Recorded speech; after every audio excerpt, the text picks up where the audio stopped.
Bonjour à tous et bienvenue dans l'hebdomadaire des marchés du FX où, comme à l'accoutumée, nous allons couvrir les événements majeurs de la semaine et voir la manière dont ils impactent les marchés monétaires mondiaux.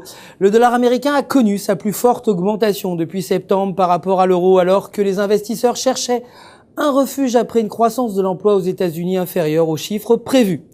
Les chiffres du ministère américain du Travail ont indiqué que les salaires aux États-Unis ont augmenté de 80 000 emplois le mois dernier après une augmentation de 77 000 en mai. Néanmoins, les économistes avaient projeté une augmentation de 100 000 emplois. Le taux de chômage aux États-Unis se tient à 8,2%. Le dollar américain a grimpé plus tôt dans la semaine car les investisseurs cherchaient un refuge après des estimations indiquant que la production américaine avait faibli en juin pour la première fois en presque 3 ans.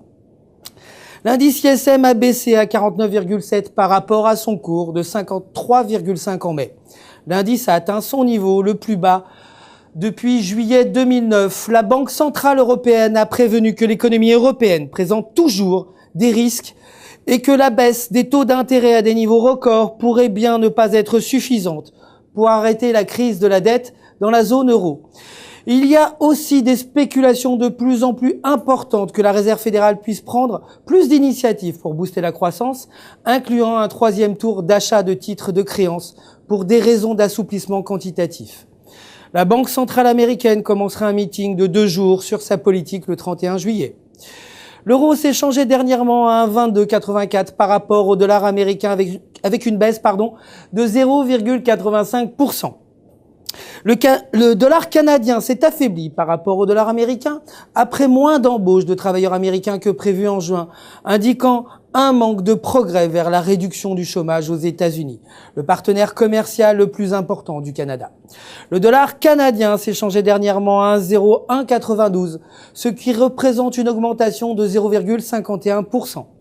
De son côté, le dollar australien a baissé par rapport au dollar américain au milieu des inquiétudes à l'idée que la baisse des taux d'intérêt de la Banque centrale européenne de la semaine dernière ne soit pas suffisante pour limiter la crise de la dette dans la région, diminuant la demande pour des actifs risqués.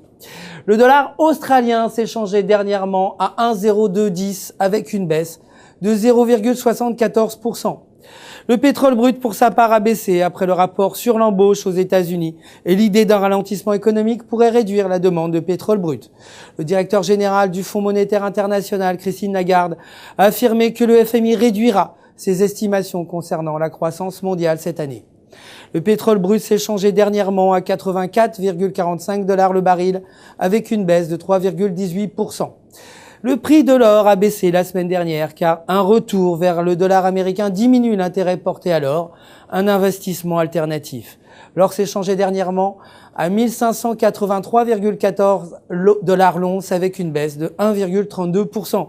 C'est tout ce que nous pouvions dire pour aujourd'hui. Je vous donne rendez-vous dès demain pour notre quotidienne des marchés. En attendant, je vous souhaite une bonne journée et de bons échanges sur les marchés en compagnie du FX Market.